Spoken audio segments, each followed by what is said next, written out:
E penso que numa sociedade democrática se presume a necessidade de ampla transparência. E ampla transparência, transparência ativa, significa dados claros. E com a devida vênia, mesmo a divergência, reconhece que os dados não estão claros. Atenção, Brasil! O que acabou de acontecer no TSE é gravíssimo. André Mendonça acabou de expor o erro e desmascarar a verdade que eles queriam esconder das próximas eleições. Preste muita atenção no que você vai ver agora. E a pesquisa, com a devida vênia, certificada pelo TSE, com a legitimidade que deve haver uma pesquisa certificada pelo TSE, com o impacto de uma pesquisa na vontade do eleitor, isso tem que estar claro. E o que nós estamos tratando aqui é de um aperfeiçoamento do sistema de pesquisas. Menos decidir essa pesquisa. A pesquisa já foi. As eleições lá já foram. É os parâmetros que nós queremos dos institutos de pesquisas. E penso que numa sociedade democrática se presume a necessidade de ampla transparência. E ampla transparência, transparência ativa, significa dados claros. E com a devida vênia, mesmo a divergência, reconhece que os dados não estão claros. Por isso, com devido respeito à divergência, eu acompanho o eminente relator. Prossegue. A partir do exame da pesquisa, com o número de identificação, verifica-se que no arquivo com detalhamento de bairros / municípios, consta a descrição das localidades como centro, leste, norte, sudeste e sul. Ou seja, não está mais especificado pelo setor censitário a questão dos bairros. Dentro de um bairro, mais específico ainda. Ao contrário, está mais genérico. Imagina uma pesquisa em São Paulo, fiz a pesquisa na região norte, sul, leste, oeste. O que é isso? Isso é um nada. Porque você vai ter, nessas regiões, diferentes classes sociais, diferentes perspectivas. Soma-se a isso, eu vim agora ao documento do IBGE, que aborda a questão do setor censitário na correlação com o bairro.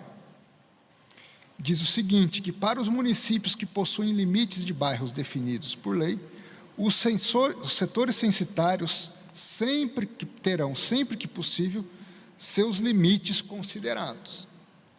Sempre que possível, terão seus limites considerados. E aqui não foram considerados.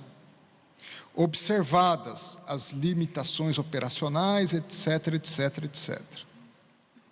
Então, com a devida vênia, se no caso concreto nós tivéssemos o bairro, não temos, e depois um adensamento e especificação dentro desse bairro, quais os setores censitários, e aí eu concordaria com o ministro Floriano. Se eu pego o Morumbi, fiz uma pesquisa no Morumbi, mas no Morumbi, eu fiz tantas pesquisas no setor A e tantas pesquisas no setor B. Toda pesquisa, ela pode ser feita sem registro no TSE ou com registro. O registro pressupõe o quê? Uma validação do TSE a partir de critérios. Nenhum instituto de pesquisa é obrigado a registrar no TSE uma pesquisa dele. Mas se ele quiser publicar, tornar isso público, ele precisa de uma validação de critérios no âmbito do Tribunal Superior Eleitoral. Insegurança jurídica, esse é o dado. Liberdade de imprensa, de expressão, participação social, controle social. Estamos descendo também. Esses são os indicadores. Mas essa é a nossa realidade hoje. Vocês acham que o Brasil está bem na governança? Vamos ver com números. Vocês acham que o Brasil está bem na governança? Vamos ver com números. O Banco Mundial tem 6 indicadores de governança. Eu não disse, vou passar rapidamente por esses números. Eu não disse para os senhores que os nórdicos têm os melhores indicadores? Mas por quê? Porque eles começaram a trabalhar isso antes de nós. Exemplo, Nós há 20, 25 anos falamos em transparência pública. A Suécia fala em transparência pública desde o século XVIII. Então, é natural que algo esteja melhor por lá. Mas o Banco Mundial, que avalia a governança pública desde 96, tem a Dinamarca e países nórdicos como os primeiros, mas a Dinamarca tem sido, na média, primeiro lugar. Nós temos um outro exemplo, um país grande também, com dimensão territorial e populacional de alguma forma similares ao Brasil. Estados Unidos. Ah, mas esses são melhores mesmo. Mas e na América Latina? O Chile tem o melhor indicador de governança da América Latina. E um dos piores indicadores da América Latina é o Paraguai. Não é o pior, mas dos que estão lá atrás, é o que mais se aproxima em características, em proximidade, em tamanho do Brasil. Mais do que Venezuela e Haiti, por exemplo, que estão ainda piores. Vamos ver esses números? Vamos ver se passando aqui. Cadê a minha amiga? Ou não?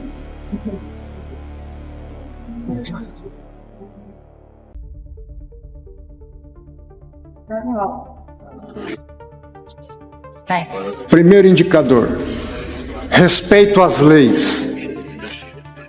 Em verde, Dinamarca, escala de 0 a 100.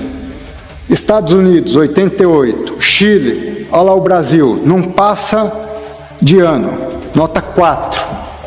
Está igual em 96 praticamente. Sobe um pouquinho, desce um pouquinho, o Paraguai melhorou, se aproximou do Brasil. Isso é respeito às leis, aos contratos. Prefeito é eleito, governador é eleito, quer revogar os contratos todos, mudar todo o sistema normativo, extinguir concessão, insegurança jurídica, esse é o dado. Efetividade das políticas públicas. Estamos quase empatando com o Paraguai. Isso é desperdício de recursos públicos. Não é corrupção, é desperdício de recursos. É dinheiro indo para o ralo. É demora nos processos de contratação. É medicamento sendo comprado e não entregues, perdendo por prazo de validade, é isso. Qualidade da regulação, Paraguai está melhor que nós, passou a gente. Tem empresa indo investir no Paraguai e não no Brasil. Isso vai de 96 até 2022, é o último dado que nós temos aqui.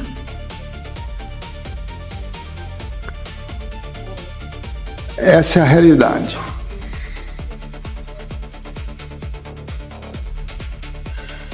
Problema de segurança pública. O povo paraguaio acha que lá está mais seguro que aqui. Esse é um dado interessante, porque também tem a ausência de violência / terrorismo. Então, vocês podem observar que a curva dos Estados Unidos, lá com as Torres Gêmeas, em 2001, começa a ter um decréscimo. Lógico que isso é uma percepção de segurança. O fato é que o paraguaio se sente mais seguro que o brasileiro.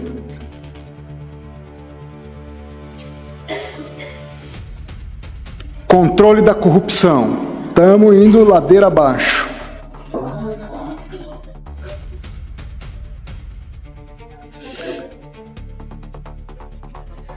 Liberdade de imprensa, de expressão, participação social, controle social. Estamos descendo também. Esses são os indicadores. Esse é o único indicador que nós estamos acima de 5. É o único. O que eu quero dizer é o seguinte: tem muito para ser feito. Eu sei que Santa Catarina é um estado privilegiado. Eu sei que Santa Catarina é um exemplo em vários aspectos para o país. Eu sei que os senhores, se fosse dissecar os dados brasileiros, teriam uma média superior a isso.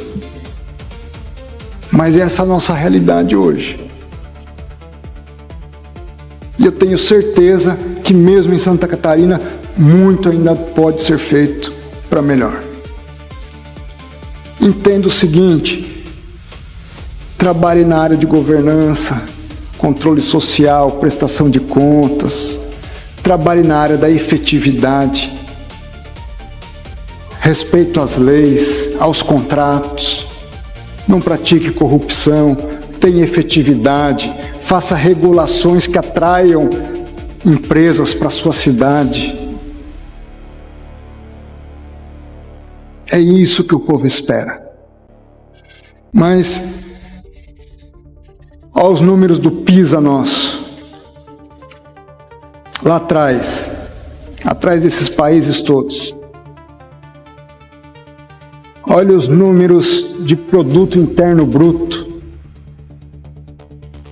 Estamos descendo, o Paraguai daqui a pouco está alcançando a gente, o PIB per capita. Agora deixa eu dizer sobre essa teoria. Teoria do agente principal.